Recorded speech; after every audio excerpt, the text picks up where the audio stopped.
In the Imperium, childhood is not innocence, it's survival.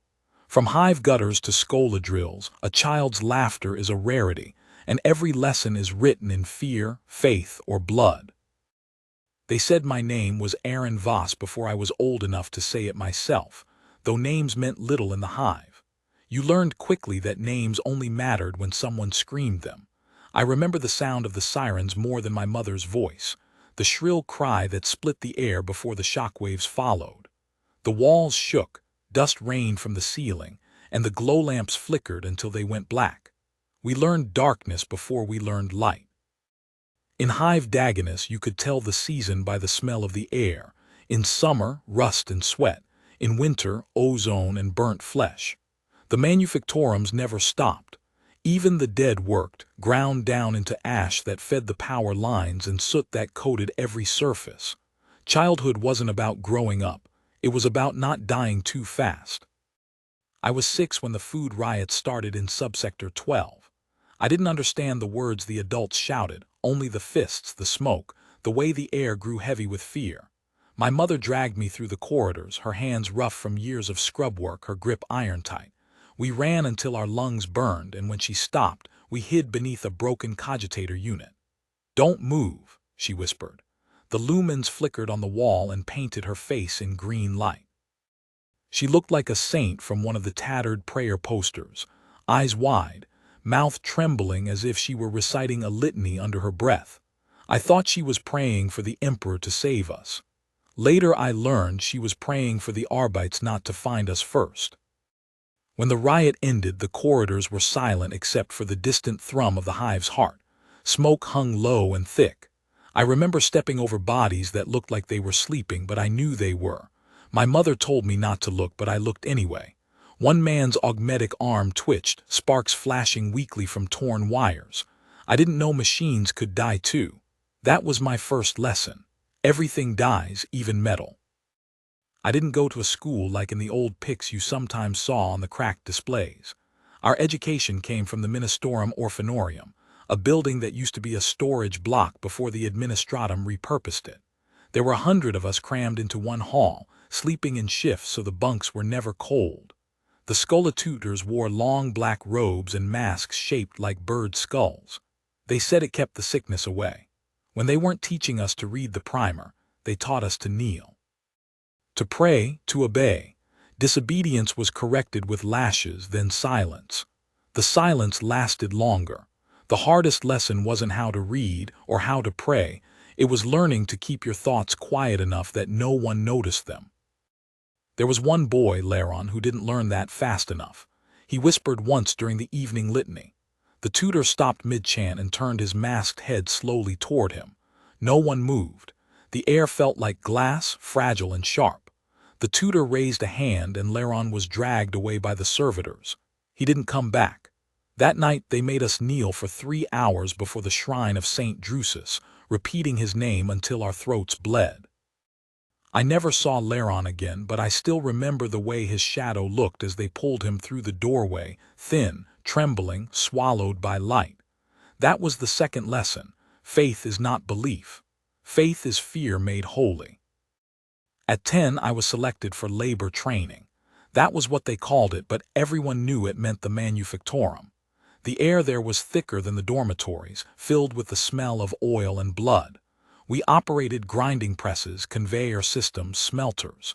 The older children guided us, showing how to keep fingers away from the blades, how to catch your sleeve before the gears did. One boy didn't. His name was Rin. He slipped during the 3rd rotation, and by the time the machine was stopped, there wasn't enough left to identify. The overseer said a prayer and marked it in his ledger. Work continued. That was lesson 3. Grief is a luxury. Production is duty. I remember one night when the sky above the hive turned red. The walls shook harder than I'd ever felt. Even the machines paused as if the entire hive had drawn a collective breath. The adults whispered words I'd never heard before. Invasion, Xenos, void breach. I asked what they meant, but no one answered. We were herded into the lower levels, deep into the tunnels where the light didn't reach. There in the half-dark I saw something that burned itself into my mind. A column of black-armored soldiers moved through the tunnel, their steps echoing like thunder. Space Marines. The first I'd ever seen. They didn't look real. They looked like statues given motion, gold insignias glowing faintly in the red light. For a moment I thought salvation had come. Then I saw the people being herded behind them, hundreds of them, eyes blank, marching toward the upper lifts. My mother whispered, "Conscripts." I didn't know what that meant until the next day when she didn't come back. The Arbites came for me instead. They said my mother had been chosen for the Emperor's work and that I should be proud. I wanted to scream, to hit them, but I couldn't even make a sound. My body shook, my throat burned, but no words came. They left me with a pamphlet and a ration ticket. I still have that pamphlet somewhere. It says, "Sacrifice is the coin of faith." I never learned to spend it properly. The next few years blurred together. Ration lines, sermons, work shifts. I learned to live on noise. The hum of the machines, the chanting of the ministorum, the endless rumble of the hive's breath. I slept to it, woke to it, dreamed to it. There was no silence, only the throb of existence measured by productivity reports and devotion quotas. When I was 13, I met someone who changed everything. Her name was Sira. She was 2 years older, sharper, always watching. She worked the ventilation filters, which meant she saw more of the hive than most. She said she could feel when things were wrong, like the air itself was speaking. I laughed the first time she said that. Then one night she led me to the maintenance deck near the outer hull. There she showed me something I'd never seen: stars. Tiny points of white, visible through a crack in the shielding. "That's the Emperor's light," she whispered. I wanted to believe her. But even then something in me knew those lights weren't watching over us. They were too far away to care. The following week, Sira didn't show up for shift. Rumors spread that the black ships had come. I asked around, but no one would answer. Then one of the tutors called my name during morning inspection. "Aaron Voss," he said. "Step forward." His voice was calm, almost gentle. The others turned away, pretending not to watch. My heart was pounding so loud I thought they could all hear it. I didn't understand why until I saw the robed figures waiting near the exit, psychers of the Scholastica Psychana. Their eyes glowed faintly in the half-light. That was when I realized what Sira had meant by feeling things. She'd been different. So was I. They took me that day, down through the endless corridors again, past the manufactorums, past the shrines, into the darkness below. I never saw Hive Dagonus again. And that was lesson 4. No one escapes the Emperor's gaze. The first thing I remember about the ship was the silence. Not the quiet of rest, not the gentle hum of a resting machine, but a silence that pressed against the skull until thoughts themselves seemed too loud. The air was colder than any hive tunnel, sharp with the scent of ozone and sterilizing incense. When they brought us aboard, we were stripped, washed, and dressed in identical gray robes. There were no mirrors, no names, no sound but the measured rhythm of boots on metal and the distant echo of chains shifting somewhere beyond the walls. I did not know what the black ships truly were then. I only knew that they took people who were different, people who felt too much or saw things that were not there, and that they almost never came back. The cells were small, metal cubes barely large enough to lie down in. Light came from narrow slits that flickered between white and red at irregular intervals. I tried to mark time by counting the changes, but eventually I lost track. Meals came through a small opening in the wall, gray nutrient paste that tasted of nothing. There was no conversation. When I tried to speak through the vent to the next cell, the floor shocked me with a jolt that left my teeth aching. I stopped trying. Days, weeks, maybe months passed before I heard another human voice again. It came during one of the transport cycles when they moved us in groups through the inner corridors. A girl's voice, soft, strained. "Does it hurt?" I turned. She was young, maybe 12, with pale skin that looked almost translucent under the lumen strips. Her eyes were wide, dark, and hollowed by exhaustion. "What?" I asked, my voice rasping from disuse. "When they test you," she said. "Does it hurt?" I didn't know what to say, so I nodded. She didn't flinch, didn't even blink. "Good," she murmured, and then we were separated again, swallowed by the shifting corridors. I never saw her face clearly after that, only the shape of her head disappearing into the next passage. But her voice stayed with me long after. The tests began soon after. We were brought, one by one, into a chamber lined with black glass and brass conduits. The floor was etched with sigils that glowed faintly when the door closed. The robed figures waiting inside never spoke our names. They didn't need to. They knew us already, had known us since the moment we'd been marked on some distant cogitator back on Terra. They stood motionless while servoskulls hovered overhead, their lenses spinning as they scanned every twitch, every heartbeat. Then the pain began. It wasn't physical, not in the way of lashes or heat or blades. It was deeper, like someone was reaching inside your skull and rearranging the way your mind fit together. Images would surge behind my eyes, fire, stars, faces I didn't recognize. I would hear voices whispering in languages that weren't real. Sometimes the walls would melt, or the air would thicken until I thought I was drowning. When I screamed, the robed figures did not react. Only when I fell silent again did they record something on their slates and gesture for the servitors to drag me back to my cell. Not all of us returned. The ones who didn't were never spoken of, but we all heard the sounds. Sometimes it was a low moan, sometimes a sharp crack like air imploding. Once, in the silence that followed a test cycle, I thought I heard laughter, soft, wrong, echoing through the vents. The girl with the pale eyes was taken 3 days after me. When they brought her back, she didn't move. Her body was rigid, her skin gray and cold. The servitors carried her past my cell, and I saw her lips moving faintly, as if she were whispering something. I pressed my ear to the wall and caught only a fragment of breath. "He's awake," she said. I didn't sleep that night. The silence felt heavier than before, like something vast was listening. In the corner of my vision, the shadows seemed to twist, bending toward me. I began to hum the litanies we'd been taught in the orphanorium, desperate for something human to hold on to. "The Emperor protects," I whispered. The lights flickered once, twice, and the wall seemed to sigh.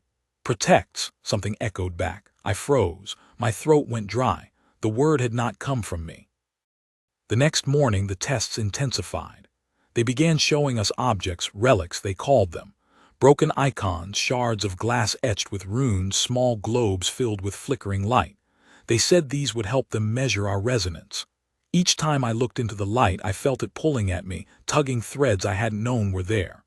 The more I resisted, the deeper it reached, until I could feel thoughts that weren't mine pressing against the edge of my mind. One of the adepts stepped closer. His voice was distorted through his vox mask, but I could still hear the words, "Focus. Yield to the Emperor's will." I tried, "Emperor help me," I tried, but when I let go, something else came through. A rush of images, a burning sun, oceans of bone, a tower of light that reached forever. I screamed and the glass around me shattered.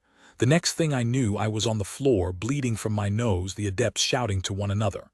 One of them leaned over me, his eyes hidden behind mirrored lenses. "He's strong," he said. "Mark him for the Scholastica." Then the blackness took me. When I awoke, I was no longer in the same cell. The air smelled cleaner, the light brighter, though it still carried that undertone of incense and metal.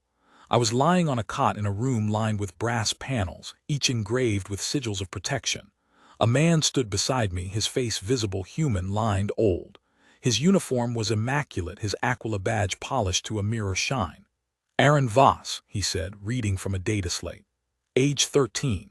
Latent psycher, moderate stability index. You have survived the preliminary tests. Few do." His tone was not cruel, just detached, as though he were reading inventory. "You will be transported to Terra for indoctrination and training. Serve well, and you may yet live to serve the Golden Throne." I wanted to ask what that meant, what I would become, but my throat felt like glass. He turned and walked away, the door sealing behind him with a hiss. I was alone again, but the silence was different now. Not empty, watchful. The journey to Terra took months. We were allowed brief periods outside our cells for exercise under guard. There were 20 of us left by the time the ship entered the Sol system. We moved through the corridors in silence, eyes down, each of us wrapped in our own fear. I caught glimpses of the others sometimes. A boy whose skin shimmered faintly when he breathed. A girl whose shadow moved in the wrong direction. One who never blinked. None of us spoke, but we all knew the same truth. None of us would ever be normal again.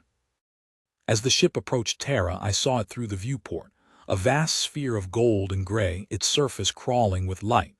I had thought the hive I'd grown up in was infinite, but compared to the Imperial palace, it was nothing. Towers the size of continents rose from seas of cloud. Orbital platforms ringed the planet like halos of iron. Even through the reinforced glass I could feel it, the weight of a billion souls worshipping, the psychic hum of humanity's collective faith. It was beautiful. It was terrifying. When the ship docked, they lined us up in the hangar bay. A procession of black-robed psychers awaited us, flanked by silent warriors in gold, custodians. Their presence alone made my knees weaken. The leading psyker raised a hand and the air around us rippled. "You have been delivered from the void," he intoned. "You will serve the Emperor in ways few understand. Some of you will learn, some of you will perish, all of you are his." As we were led down the ramp, I felt the pressure of 1,000 unseen eyes pressing against my thoughts. The moment my feet touched the ground of Terra, something in me shifted. It was as if the air itself vibrated with power. I could hear faint whispers under my own thoughts, echoes of prayers and screams, a chorus that never stopped. For the first time, I understood why they called this place holy. They took us through endless corridors, deeper and deeper into the palace. The air grew thicker, the light dimmer. Statues of saints lined the halls, their eyes blindfolded, their hands outstretched in silent supplication. Occasionally we passed other children, older, gaunt, wearing robes marked with different insignias. Some looked at us with pity, others with hunger. The path ended at a vast gate inscribed with 1,000 names. Above it, carved in gold, were the words Scholastica Psychana, Lux in Tenebris. Light in darkness. Beyond that gate lay our new life. They separated us by aptitude, though none of us knew what that meant. My group was small, only 6 of us. We were taken to dormitories carved directly into the rock of the mountain. The walls pulsed faintly with energy fields, keeping whatever was outside from coming in, or perhaps keeping us from leaving. The first night I lay awake listening to the faint hum of power coursing through the walls. Every so often I thought I heard whispers, soft and indistinct, like distant voices calling my name. Training began the next day. The instructors were not human in the way I understood it. They moved with a stillness that suggested their minds were elsewhere, their eyes glowing faintly even when the lights dimmed. They spoke of control, of discipline, of focus. They said our minds were weapons, and like any weapon, we had to learn not to turn them on ourselves. The first exercises were simple: move a stone without touching it, light a candle by will alone. Failures were met with cold silence, successes with nothing at all. But the punishments for loss of control, those were swift. A boy named Finn tried to hide his fear by making jokes. During one session, he laughed at an instructor's monotone voice. The instructor turned to him, and without a word, Finn began to choke. His body lifted off the ground, eyes bulging, mouth open in a silent scream. When he dropped, he didn't move again. None of us spoke for the rest of the day. That was the 5th lesson: power is not freedom. As weeks turned to months, I learned to bend, not break. The energy that once clawed at my thoughts became something I could shape, if only barely. I could sense emotions now: the tremor of fear in the boy beside me, the cold satisfaction of an instructor when we failed. But more than that, I began to sense something beneath the palace itself, a heartbeat that wasn't mechanical, pulsing through the stone. Sometimes, when I closed my eyes, I could hear it whispering, words I didn't understand, names. One night during lights out, I woke to find my bunk shaking. At first I thought it was an earthquake, but then I saw it, light spilling through the cracks in the floor, pulsing like veins of molten gold. The air shimmered and I heard a voice, not outside but within. "Aaron." It was soft, almost kind. "You have seen the stars, now see their shadow." When I opened my eyes, the light was gone, the room silent once more. But I knew then that something had changed. The lessons we were being taught were only the surface. Beneath them, beneath everything, something vast was stirring, something waiting to be awakened. And I feared that whatever it was, it had already noticed me. The first time I heard the choir, I thought I was dreaming. The sound seeped through the walls of the dormitory like water through stone. 1,000 voices whispering, crying, chanting in languages that didn't exist. It wasn't singing in the way I'd known it. It was more like the vibration of a world remembering its own pain. Every note made the air shimmer. Some of the younger initiates wept in their sleep when the sound came. Others, like me, simply listened, unable to move. When morning came, no one spoke of it. We learned early that questions were dangerous things. But that day, during the instruction hour, our overseer, a silent figure named Preceptor Hale, finally addressed what none of us dared to ask. "What you hear," he said, his voice echoing like iron against iron, "is the Emperor's breath, carried through those who serve as conduits to his will. You will join them when you are ready." The room fell still. Ready, the word didn't sound like a promise, it sounded like a sentence. The choir was kept deep beneath the main training halls, past the dormitories and the meditation chambers, through doors sealed with sigils none of us could read. When they first let us down there, it was under the pretext of learning discipline through exposure. The corridor smelled of incense and oil, the lights dimmed to near darkness. Our footsteps echoed too loud. I remember the pressure growing heavier the deeper we went, like the air itself was thick with unseen weight. And then the sound. It wasn't like hearing music. It was like standing in the middle of a storm and realizing the storm could hear you back. The choir filled a vast circular chamber, each member bound to an iron throne that arced with faint light. They sat in concentric circles, their bodies thin and frail, heads shaved, eyes bandaged with linen marked in red script. Each throat was wired to a vox conduit, and every exhale joined into that impossible harmony. Some faces looked peaceful, others contorted in silent agony. Above them hung a halo of machines, pulsing rhythmically to their breath. One of the instructors whispered to us, "Each one amplifies the astronomicon, the light that guides all ships through the warp. They burn so that humanity can find its way home." A girl beside me, Taryn, clutched her hands until her knuckles turned white. "They're alive," she whispered, horrified. The instructor's eyes, gray and tired, met hers. For now. That night I couldn't sleep. Every time I closed my eyes, I saw the faces of those in the choir. Some had mouths stitched shut, others murmured prayers I could almost understand. And underneath it all, there was something deeper, a hum, slow and vast, like the pulse of the planet itself. It wasn't just the Emperor's light I heard. There was something else in that music, something cold and ancient that didn't belong. Weeks passed and our lessons grew harsher. We learned to push thoughts into objects, to crush small stones between our fingers without touching them. Those who failed were punished with isolation or silence. Silence meant you were locked away in a chamber that drowned all sound. Some came back from it broken. Some didn't come back at all. One night as we knelt in meditation, the air in the room thickened. The lumen strips flickered and went dark. Hale's voice stopped mid-word. In that moment of perfect silence, I felt a pressure in my mind, something vast and curious brushing against my thoughts. I didn't think, I reacted. The name I had heard in my dreams tore itself from my lips. Lyra. The light returned with a blinding flash. Everyone turned toward me. Hale's eyes narrowed. "Who is Lyra?" I didn't know how to answer. The name had come unbidden, like an old scar reopening. I began, but the words died in my throat. Hale gestured, and two acolytes dragged me from the room. They took me to a chamber I hadn't seen before, octagonal, lined with mirrors that distorted my reflection. The air smelled faintly of burned incense and cold metal. Hale entered behind me, closing the door with a hiss. "You will explain," he said softly. "Who taught you that name?" "I don't know," I whispered. "It came from." "From where?" "Dreams." He studied me for a long time, then placed a gloved hand on my forehead.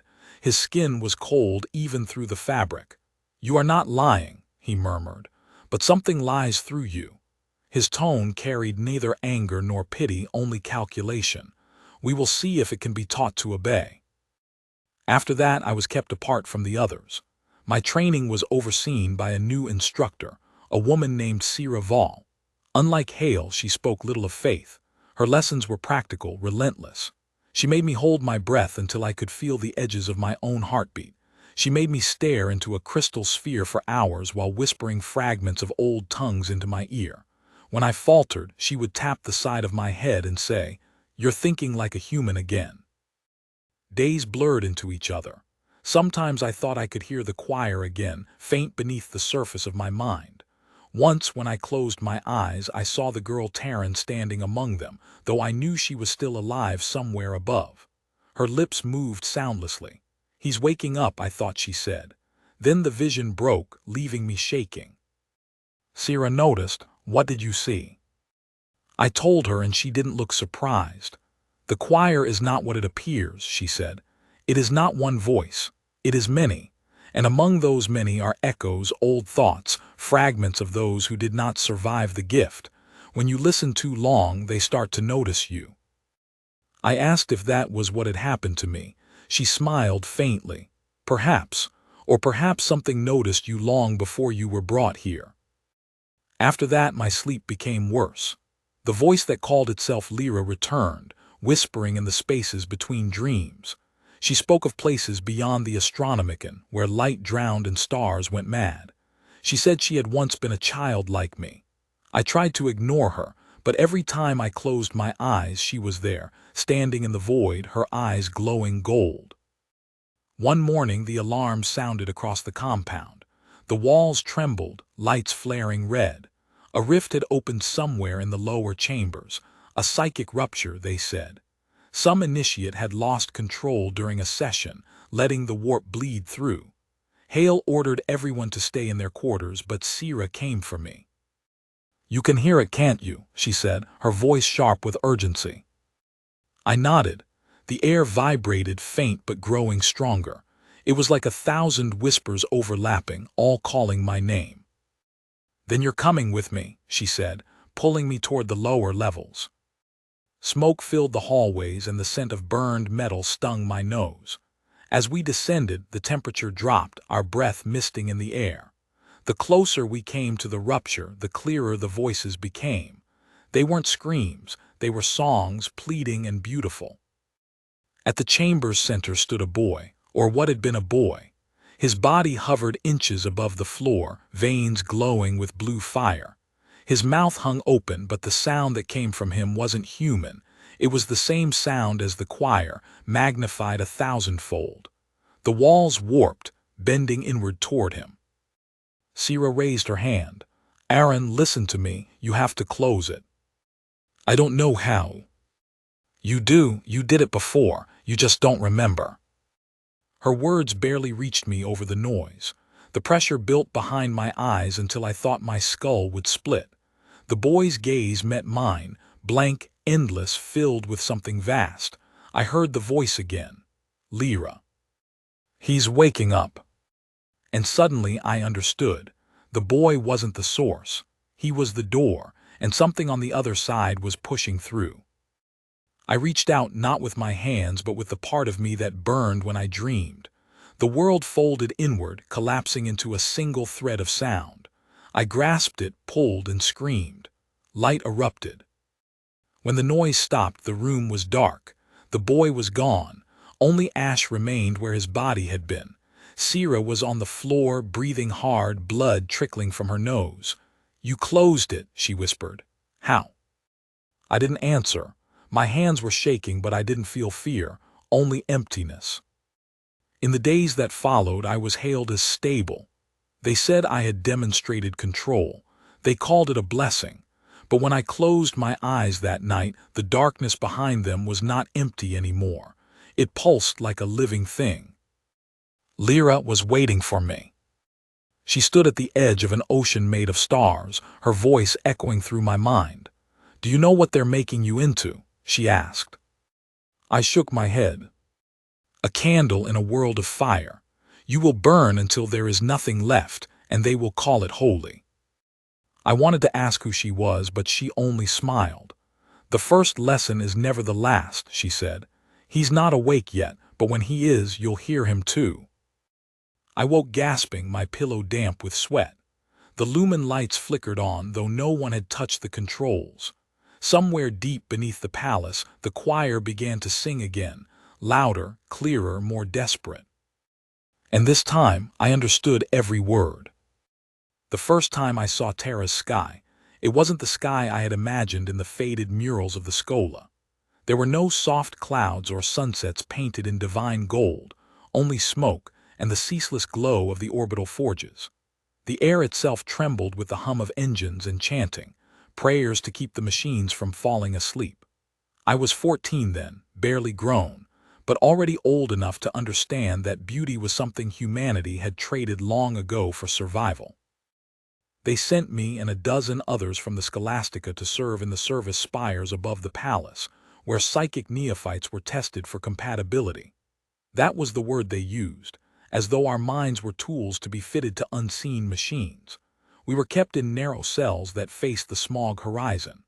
I could see the faint silhouette of the Emperor's palace miles away, a mountain of stone and faith, its towers wreathed in firelight.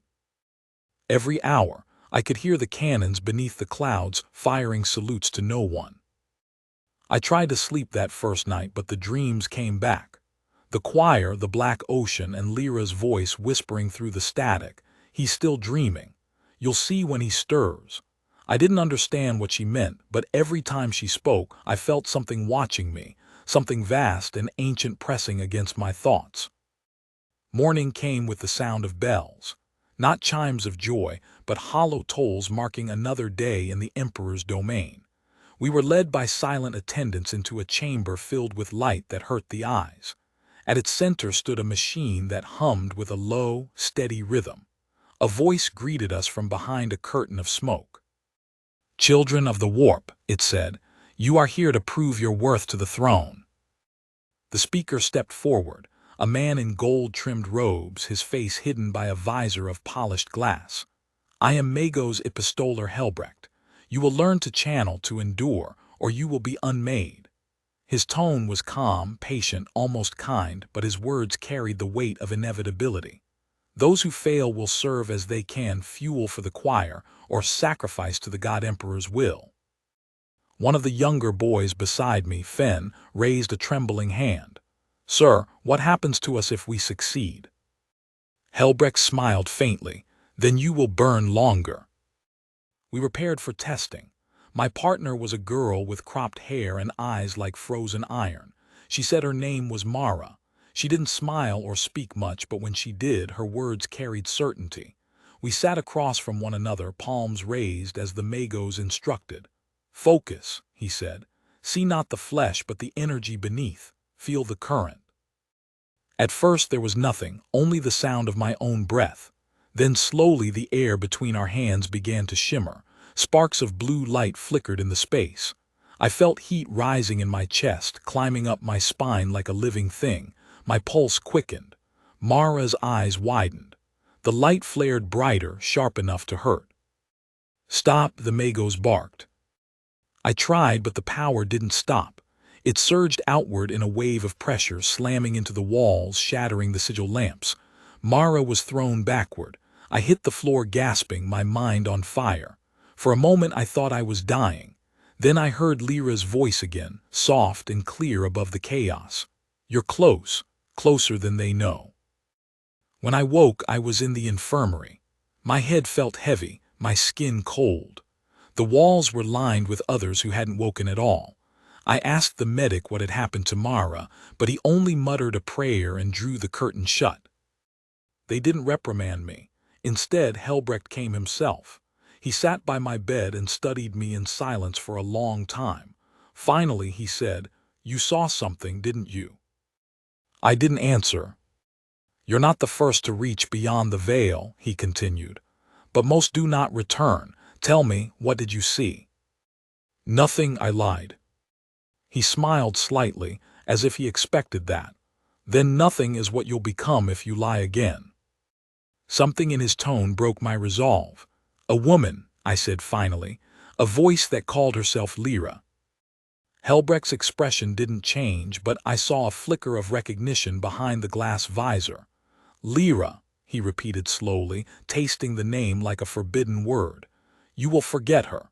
Do you understand me, Aaron Voss?" I nodded, but I didn't forget. That night when the bells tolled the midnight hour, I found myself drawn to the observation deck. The city below glowed like an ember field, and for the first time I saw beyond the smoke, the faint outline of ships rising into orbit, thousands of them, a fleet stretching across the void. I'd heard rumors of the Crusades, the never-ending wars waged in the Emperor's name, but seeing the armadas with my own eyes made it real. The sky wasn't burning from pollution. It was burning from war. Mara's bed was empty when I returned. No one spoke of her again. The next day they moved us to another sector, the sanctum operant, where those who showed potential resonance were trained as combat psychers. That's where I met Inquisitor Alaric. He wasn't like the others. Where Helbrecht and the Magi spoke in riddles and scripture, Alaric was blunt, pragmatic. His armor was worn, his left eye a glowing augmetic lens. He studied us like a craftsman inspecting raw material. "You are the Imperium's sharpest blades," he said, "and blades that tremble break." Under his command, training changed. We no longer knelt before shrines or repeated litanies. We learned control through endurance. We were starved, frozen, blinded, each test meant to strip away fear. "Fear," Alaric said, pacing before us, "is not your enemy, it is your leash. You will learn when to let it pull and when to cut it free." One night after a particularly brutal exercise, I found him alone in the training hall, staring at a map projected in crimson light. I hesitated before speaking. "Sir," I asked, "were you ever afraid?" He didn't turn. "Every day." "Then how?" He looked at me then, his eye whirring softly. "You mistake courage for its absence. Fear is proof that we still remember what it means to be alive. But in this galaxy, survival demands that we forget." His words stayed with me. I thought of the choir, of the children who sang themselves into dust. I thought of Lyra's warnings and wondered if forgetting was another kind of death. Months passed. The tests grew harder. Some of us began to vanish, sent to serve in regiments or simply erased from the records. I clung to the few faces that remained. There was Finn, still trembling but alive, and Jorel, a quiet boy whose talent for telepathy made the instructors whisper about him. We had no illusions of friendship, only shared endurance. Then came the trial that changed everything. They gathered us in the lower vaults of the sanctum, where the walls hummed with containment fields. Helbrecht and Alaric stood side by side.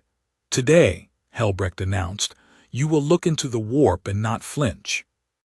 One by one we were brought before a massive crystal sphere, its surface rippling like liquid glass.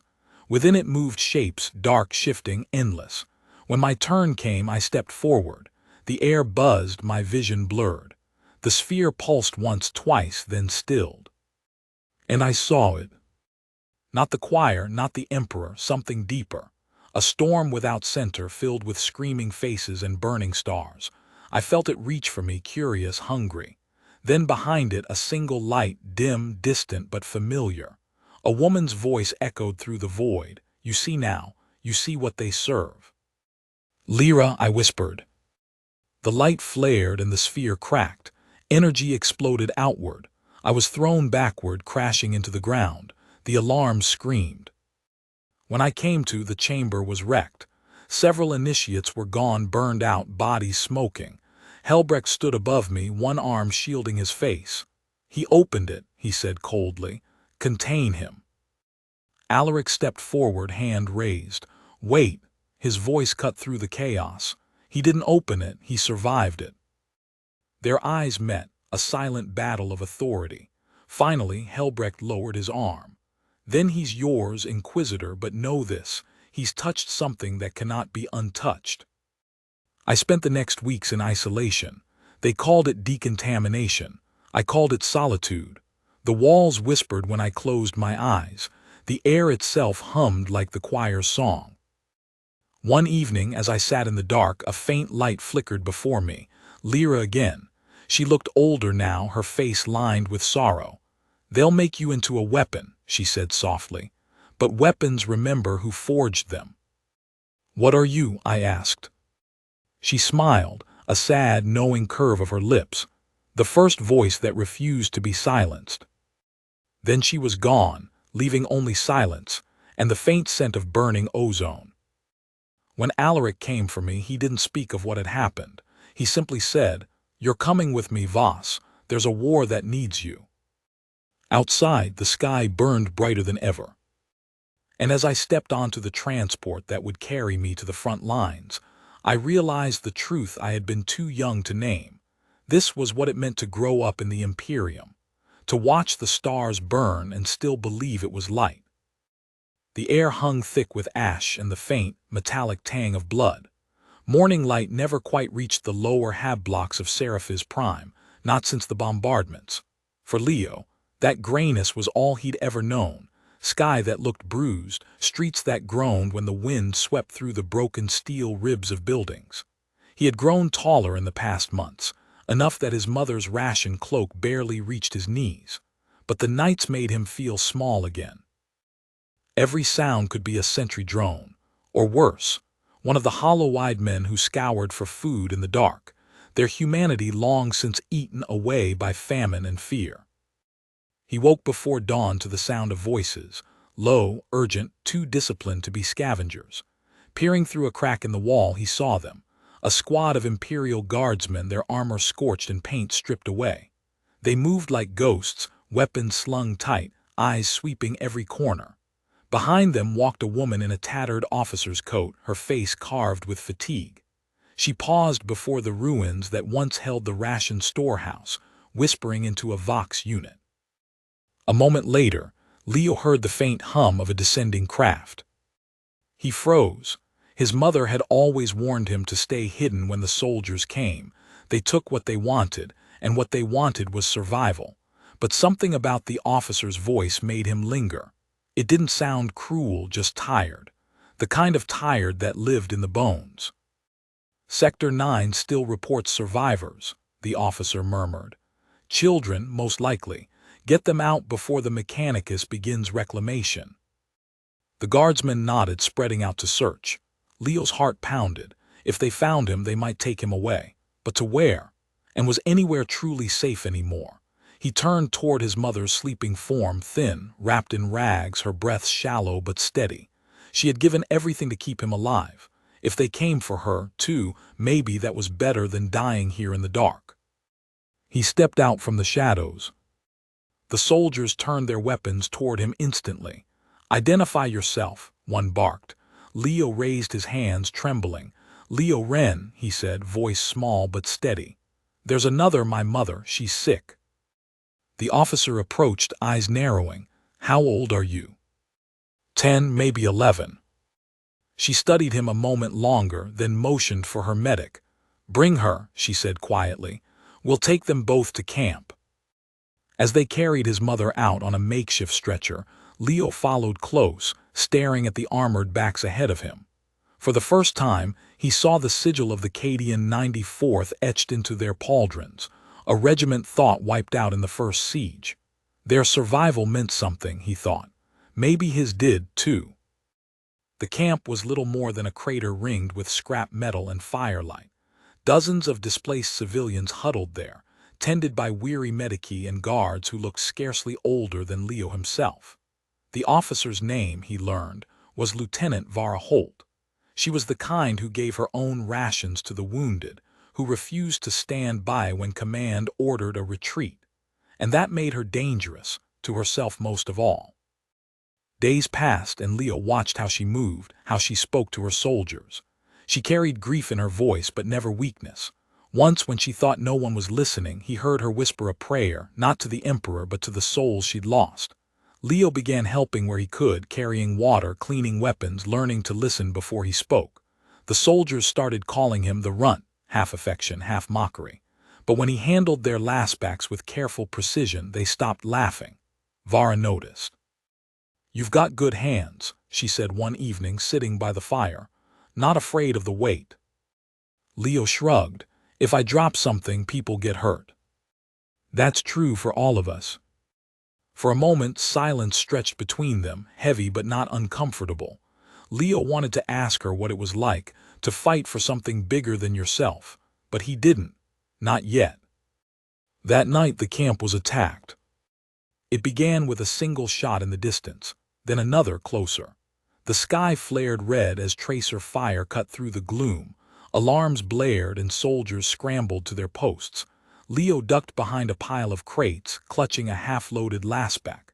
The screams came next, short, cut off too soon. Vara's voice shouted commands, trying to hold the line. But the enemy wasn't human. Shapes moved through the smoke, too fast, too silent. Chitinous limbs caught the firelight, and eyes gleamed with feral hunger. Tyrannid vanguard organisms, scouts of a hive fleet that had been sleeping beneath the ruins. Leo had heard stories whispered in the dark, but stories didn't smell like blood and ozone. He wanted to run. Every instinct screamed at him to hide. But when he saw Vara go down beneath one of the creatures, something broke loose inside him. He grabbed the nearest weapon, a fallen guardsman's lasgun, and fired until the charge pack burned hot against his hand. The bolt caught the creature in its throat, staggering it long enough for Vara to drive her knife between its eyes. Afterward, the survivors gathered in silence. The camp was gone, half the regiment dead or missing. Vara sat against the wreckage, arm torn open, blood soaking through her sleeve. "You saved my life," she said, looking at Leo. He shook his head. "You'd have done the same." "Maybe, but you didn't run." "I was tired of running." She laughed, then coughed, wiping the blood from her lip. "Then you're one of us now." From that day, everything changed. Leo trained with the remaining guardsmen, learned how to aim, reload, patch wounds, and recognize the sound of approaching flyers. But more than that, he learned what it meant to lose and still keep moving. Vara taught him to carry fire, not the kind that burned flesh, but the kind that kept the soul from freezing. As the weeks turned into months, he began to see the truth behind her eyes. The quiet fear that one day the Emperor's light wouldn't reach them anymore, that their small victories were just dust swept up in a dying galaxy. Yet she kept fighting, and so did he. When command finally reached them by Vox, the order was simple: hold position until extraction. But the voice on the line crackled with static and doubt. There was no guarantee anyone was coming. Vara looked at her men, then at Leo. "We hold," she said, "even if it's just us." That night Leo sat beside the dying fire, watching embers drift like stars. He thought of his mother, still weak but breathing in the Medici tent. He thought of the soldiers who had fallen, their names already fading from memory. He thought of the tyrannids out there in the dark, endless and hungry. And for the first time he understood what it meant to grow up in this galaxy, not to live without fear, but to live with it every single day and choose to stand anyway. When dawn came, the horizon burned orange again, not sunrise but another battle beginning. Vara tightened her armor straps and nodded to him. "Ready." Leo nodded back, "Always." And somewhere deep inside, he realized he meant it. The war for Seraphi's Prime did not end. It simply changed shape. The smoke cleared, the banners fell, and the people left behind learned that survival was a longer campaign than any battle. Months blurred into seasons, though on that world there was no real measure of time anymore. The ash clouds veiled the sun, and the cold crept through the bones of the city like a living thing. Leo learned to sleep in his boots, to eat in silence, to move like the soldiers moved, quiet, watchful, half expecting death at every turn. Childhood, he realized, had been stolen not by war but by the waiting that followed it. Vara's camp had become a fragment of the Cadian 94th, no more than 30 souls, holding on to duty the way drowning men cling to wreckage. They scavenged through the ruins for munitions, burned the dead to keep plague away, and prayed to a god emperor they hadn't seen light from in months. The Vox unit sputtered with static when they tried to call for command. The last transmission they received spoke of another front collapsing, and a retreat that would never reach them. Still, Vara refused to abandon the post. "If we leave," she told Leo one night as they shared a strip of dried ration meat by the fire, "the machine will swallow what's left of this city. The Mechanicus will strip it for ore. But if we hold, If we make it known this world still bleeds human blood, they might remember us. Who will? Leo asked. The Imperium. She smiled faintly, though her eyes were hollow. Someone has to remind them what they're fighting for. Leo didn't understand then that the Imperium was too vast to remember any single world, that the faces lost here were already ghosts, swallowed by numbers and reports. But he believed her, because believing her gave him purpose. Each dawn began with drills, marching, firing, reloading, learning to repair weapons from scraps of others. Vara trained them herself, even with the bandages still tight around her arm. She moved through the ranks like a wraith, her voice sharp, cutting through exhaustion. "You keep your weapon clean," she'd say, "not because it'll save you, but because it's what separates you from the beasts." Leo clung to every word. He learned the sound of lasbacks warming, the feel of recoil, the way smoke curled from overheated barrels. But the lessons that mattered most were silent ones. The moments when he saw Vara stop in the middle of a broken street and stare at the horizon, lips moving in a whisper. He never heard the words, but he knew what they were, names of the dead, perhaps, or promises she could not keep. Then came the day they found the cathedral. They'd been scavenging along the lower levels when the scanners picked up faint heat signatures beneath a collapsed sector. It took hours to dig through the rubble, shifting stone and twisted metal until the entrance yawned open, a black mouth breathing dust and incense. Inside, candles still burned. Not many, but enough to light the faces of those who had survived there. Children, dozens of them. The eldest couldn't have been older than Leo himself, though their eyes were sunken, their skin pale. A single priest tended to them, his robes torn and stained, his voice shaking as he greeted the soldiers.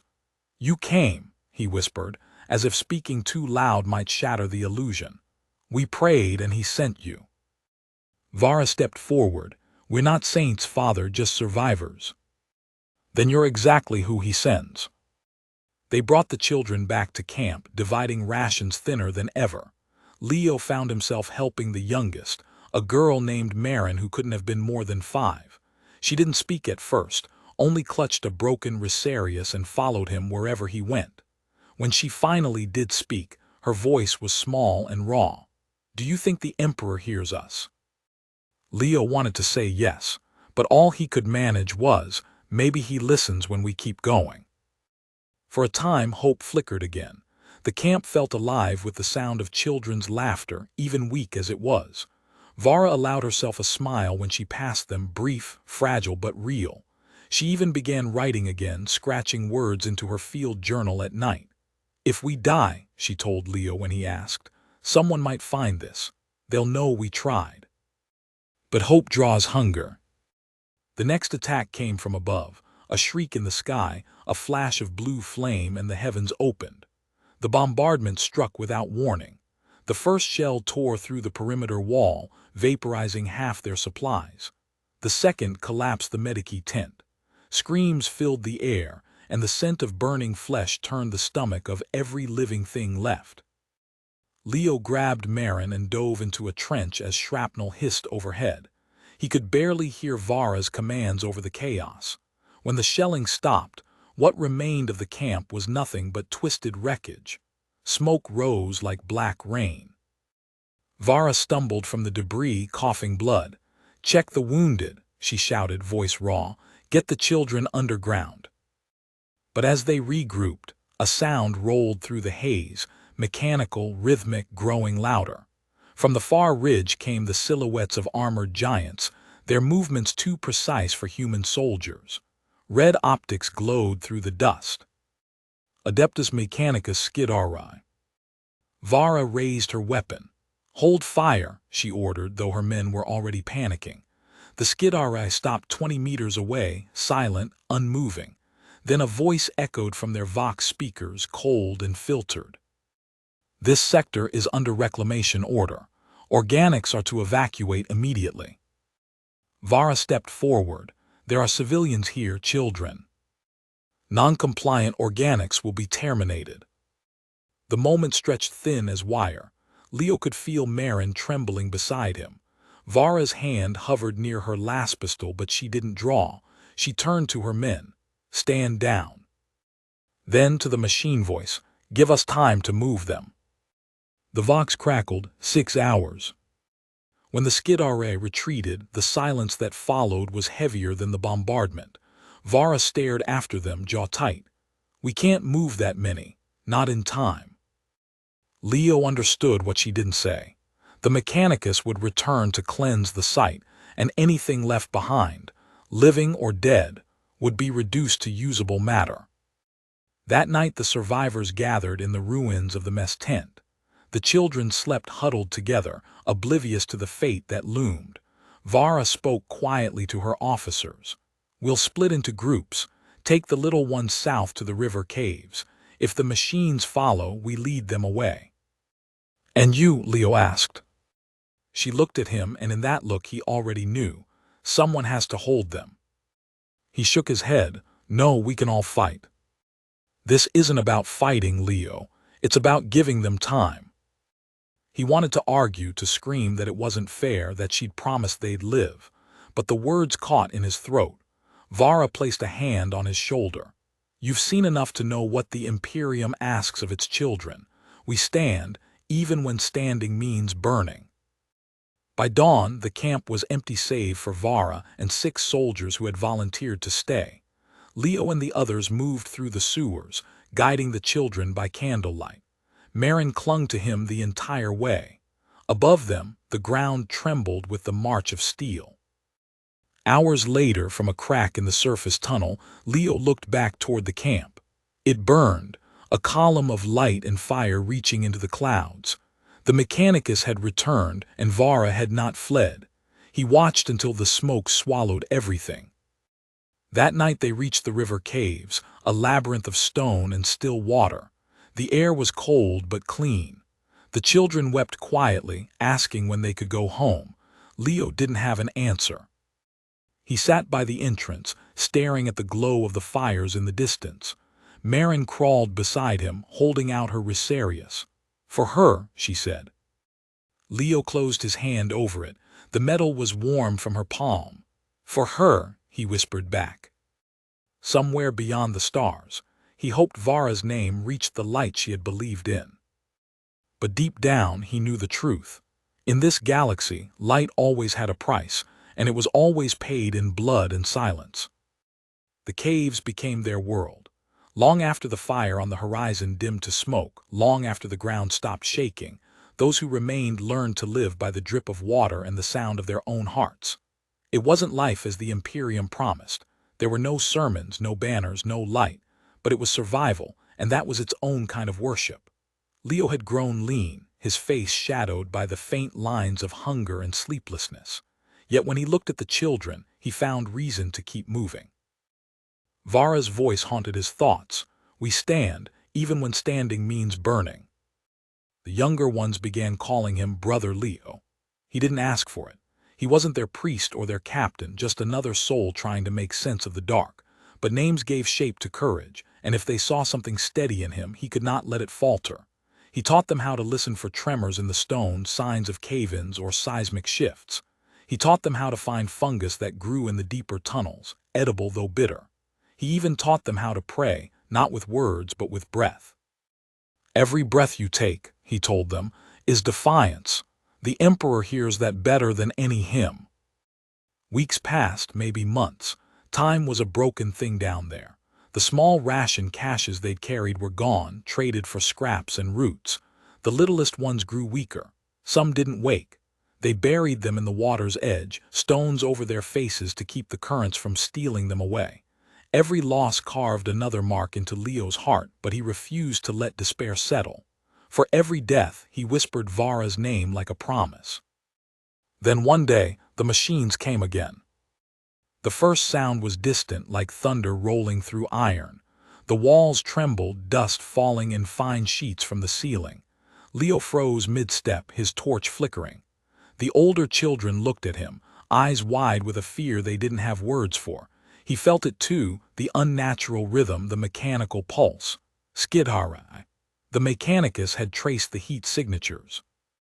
"Out now," he whispered, quiet as ghosts. They moved through the narrow tunnels, the water lapping around their ankles. The sound of heavy boots echoed from somewhere behind them. Vox clicks followed, sharp, coded bursts of machine language. The red glow of optics flared in the darkness. Leo raised his weapon, an ancient lasgun with a cracked scope, barely functional. But he aimed it anyway. The light was growing closer. "Go," he hissed at the children. "Follow the lower stream, don't stop." Marin lingered, clutching his sleeve. "You said we stand." He forced a smile. "And I will now run." The tunnel filled with sound, bolts whining, sparks flaring as metal struck stone. Leo fired blindly into the light, the recoil biting his shoulder. The first skidhare fell, smoke curling from the hole in its helm. Another stepped forward, unfazed. He ducked behind the wall, breathing hard. There were too many. He could hear the children's footsteps fading downstream, and that was enough. When the machines rounded the corner, he threw his last grenade, a scavenged charge from Vara's cache. The explosion swallowed the tunnel in fire and dust. He didn't wait to see what survived. He ran. Hours later, he found the others in a chamber lit by faint phosphorescent moss. The air was damp, heavy with smoke. The children stared as he stumbled in, his arm bleeding, his uniform scorched. Marin rushed to him, throwing her arms around his waist. "You came back." "Always," he murmured. But he knew the truth. He couldn't do this much longer. Supplies were gone. They couldn't keep running forever.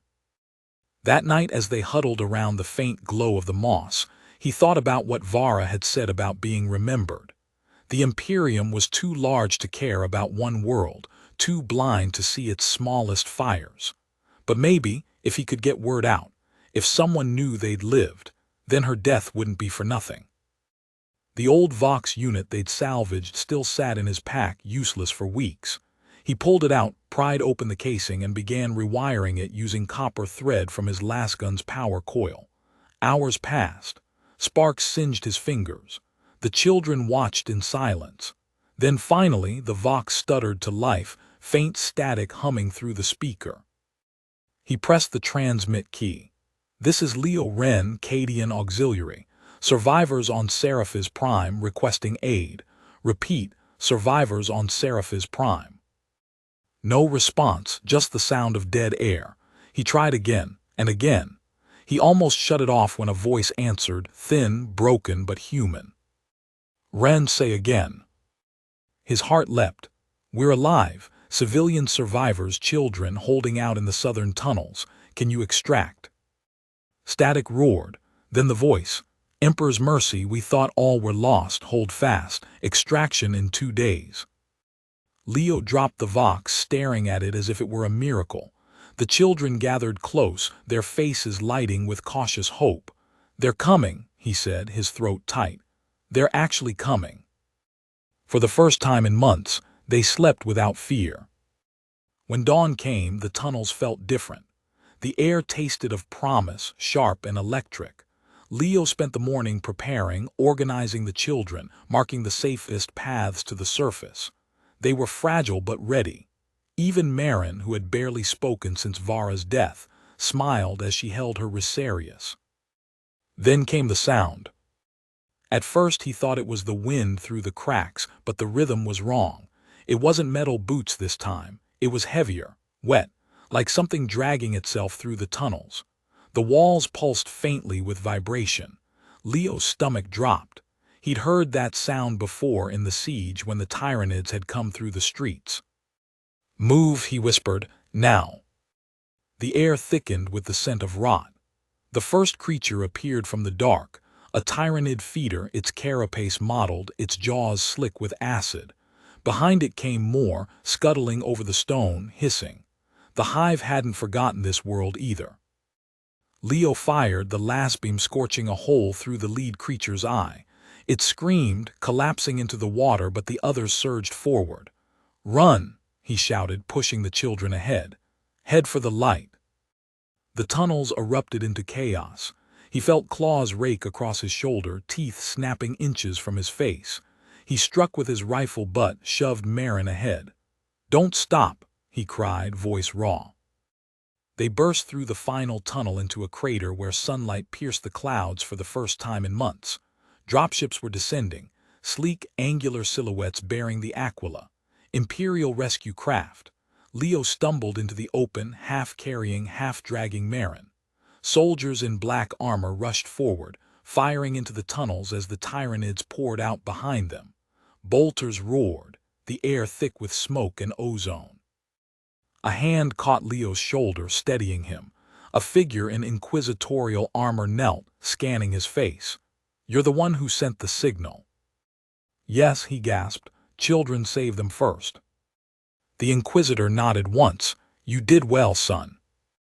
The world blurred around him, the roar of engines, the screams of beasts, the thrum of liftoff.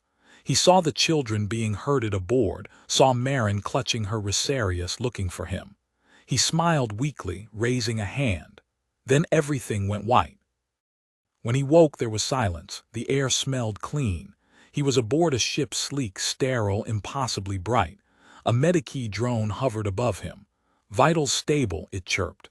"Patient identified, Leo Wren, Seraph's survivor." He sat up slowly. Through the viewport he saw the planet below, a sphere of smoke and ruin growing smaller as they ascended. A final transmission echoed through the ship's vox. "Exterminatus protocol authorized. Seraph's prime cleansed." Leo stared until the world vanished in a bloom of light. The children were safe, he told himself. Vara's sacrifice had meant something, but the ache in his chest said otherwise. Days later he stood on the observation deck as the fleet sailed into the void. Marin joined him, her small hand clutching his.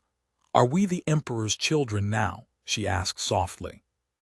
Leo looked at her, at the hollow hope in her eyes, at the stars reflecting there. "We always were," he said, "even when he forgot us." And as the light of Seraph's faded into the endless dark, he realized that was what it meant to grow up in the 41st millennium, to carry the weight of survival, to remember those who didn't, and to keep walking forward even when the stars themselves turned cold.